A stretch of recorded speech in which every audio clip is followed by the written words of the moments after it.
Hey everybody, Matt here. It's a very cold, wintry Midwest day here, and I am recovering from my seasonal bout with head cold. So I'm definitely dressed down today. But I wanted to jump online and talk about something that I saw come across my news feed.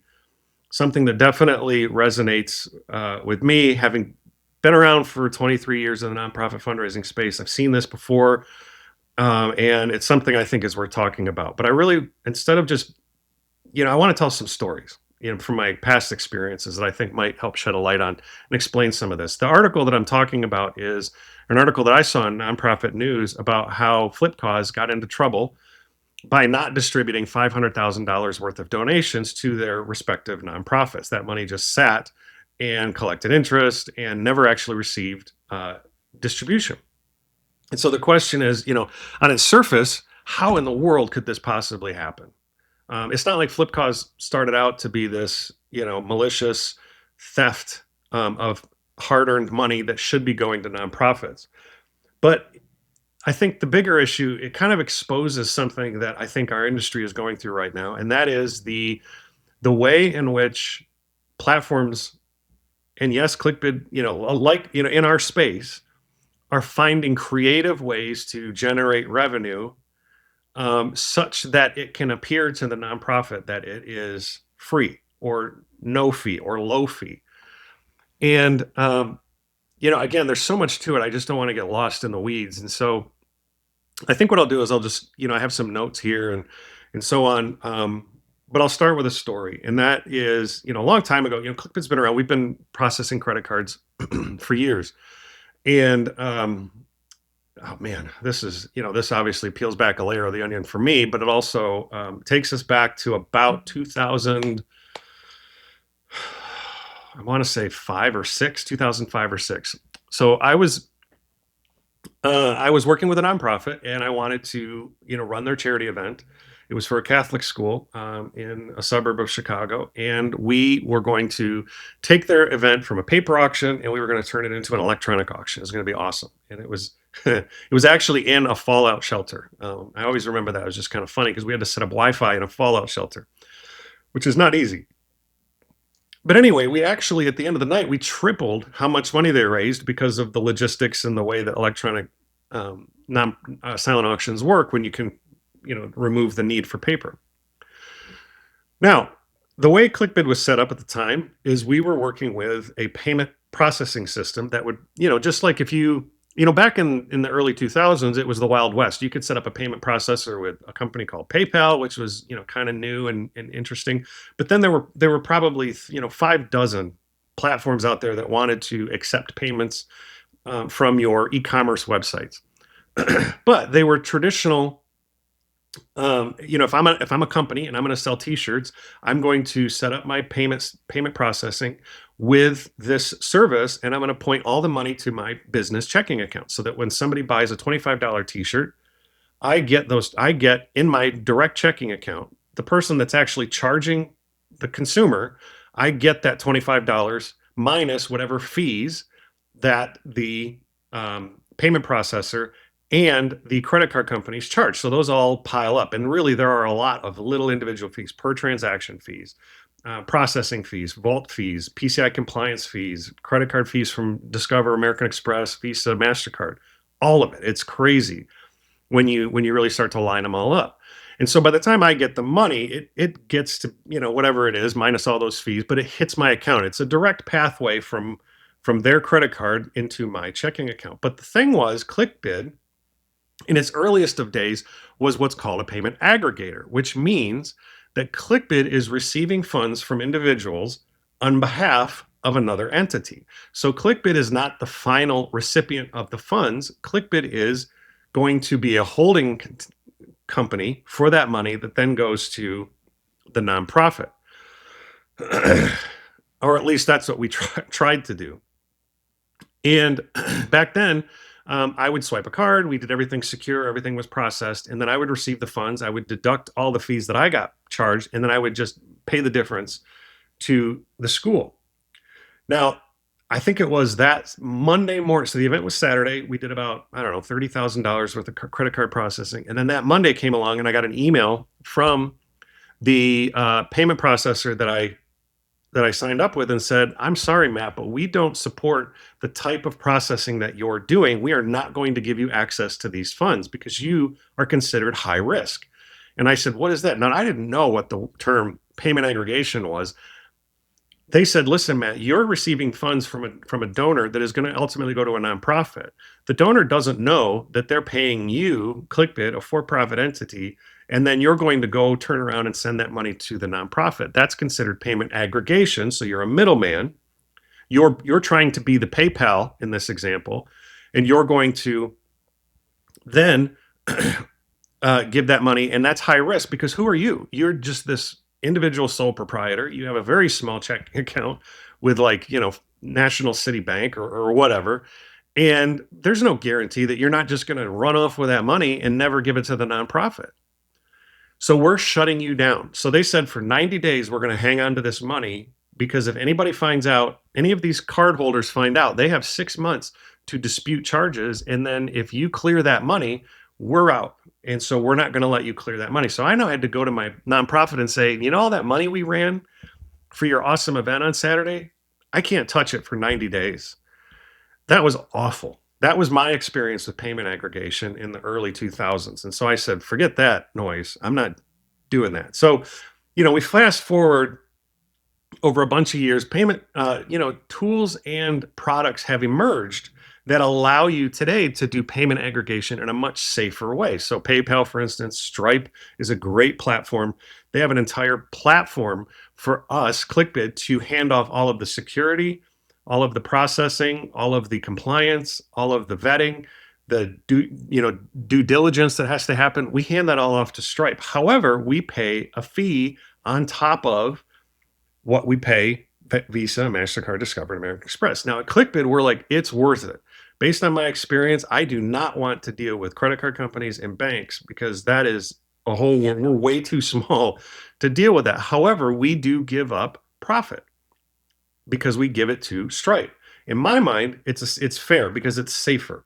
It's safer. You don't have what happens at FlipCause, which is you have all these ghosted donation pages that sit out online for 6 months to a year, receive donations, and because you're using a subpar or you're trying to do all the payment aggregation yourself, you're not a big enough entity to handle all of the compliance, maybe you skipped a few rules, that money is just unaccounted for. You are no longer the highest quality of processor to justify all of that risk. And at some point, somebody can come down and just decide on a whim, you're done, we're holding your money, and you're not allowed to clear any of it.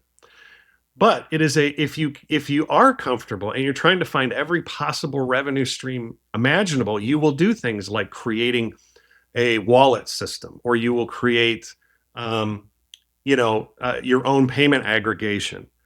But you don't have the level of expertise or the revenue size or the footprint to do it as well as some of the biggest players out there like Stripe or, Global Payments or, Avalara. You are now trying to take that on yourself, and the risk goes way up, and these kind of things happen. Because at Stripe, when we set up an account, the way that it works is the nonprofit, so my son's school sets up, they go through the due diligence of providing their social security number, their checking account information, so that ClickBit does not have access to funds that come in through our donation forms, and they go into Stripe's platform, and they are held by Stripe to be cleared directly to the nonprofit checking account. ClickBit does not have access to that money.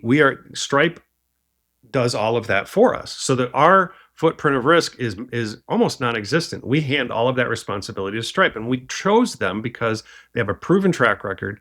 And yes, is it expensive? Unfortunately, we just lose revenue from it, but that's okay because we've said we're going to charge a license fee for the services that we provide, much like a catering company or a valet service or an auctioneer. We're going to charge a license fee to use our platform. That's how we're going to make our revenue.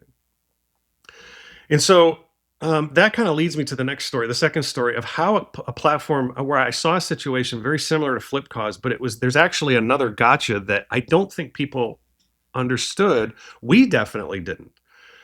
So a nonprofit that I worked with as when I was a freelancer before ClickBid really got off the ground, around the same time, 2004, 2005, um, we had set up an online donation form so that this nonprofit that I was working with could receive donations. I mean, it's pretty basic, just like anything. We set it up. We set it up through a reputable credit card processing company, and everything was great. A year went by, and the organization said, "Hey, we're going to use a different CRM tool, and they have their own donation form, so we're just going to start using that." Great. Okay, that's fine. Just go ahead and do that. But what they didn't do was they did not shut off the old donation form, just like what we're seeing with Flipcause. So that donation form is just living out on the web. It's an open door for people to give donations to the nonprofit.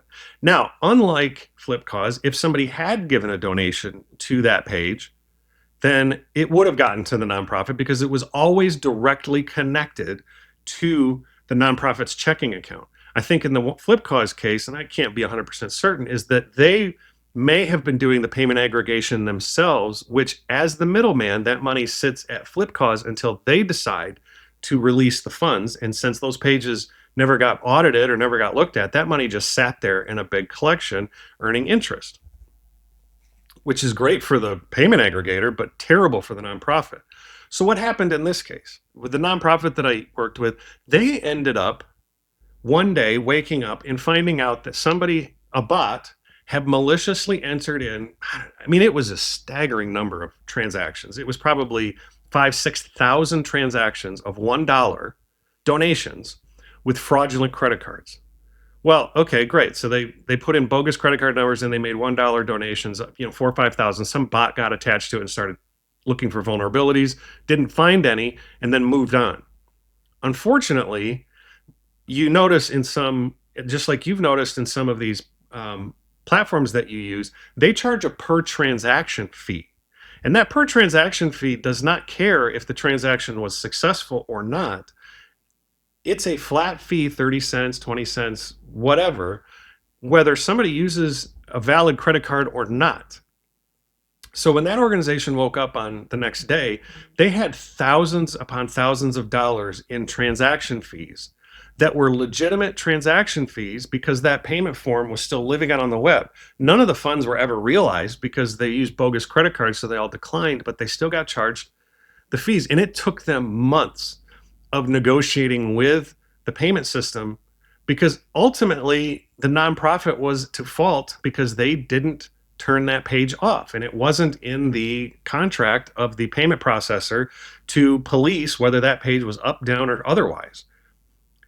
And this again was old enough that we didn't have some of the security, hopefully, some of the security policies that we have today to stop something like that. Now, why do I tell that story? That story is a sad story because I don't know how much, they ended up settling and splitting the cost at some level, but they ended up paying. So this nonprofit ended up losing thousands of dollars to this activity that was nobody's fault. And so in platforms' aggressiveness to find profit, they start out by saying, we are not going to charge you, the nonprofit, anything. Well, okay, great. If you don't want to charge the nonprofit anything, then how, the $1,000,000 question, which never goes away, how are you going to make money then? How are you going to pay your AWS bill? How are you going to pay your office rent? How are you going to pay your employees? How are you going to pay unemployment? How are you going to do all these things that every business has to do? So you're going to do it somewhere. So what they're going to do is, we're going to take out and remove steps in this payment process that are actually there for a good reason, but I think we can handle it just fine. And it's higher risk, but we're willing to take that risk because the reward is that now we can offer a free platform without adding the costs to the nonprofit. We can earn it in either interest that we keep because we hold the money for 7 to 10 days and we earn in a money market account, or we invest it in a Schwab money market account, whatever, to earn that money so that we will make profit. The problem is by shorting those corners, you put yourself at a massive risk. And with the capabilities today of AI being able to hack and steal valuable data and do things like what we see now with, we never thought about the fact that somebody's donation page has been sitting out online for 6 months and we didn't even remember that. And now we're receiving donations that we don't even have access to because somebody took away that payment facilitator's role, which is meant to make sure that the payment is facilitated to the right checking account. Oh, we're going to do it ourselves, but we don't do as good of a job because we're not a multi-billion dollar entity that has the resources to do it right. So where do we go from here? I think the thing that you need to do is you need to stop and take a look at all of the services you use. Something that is free is not free. That is something that we have to get past.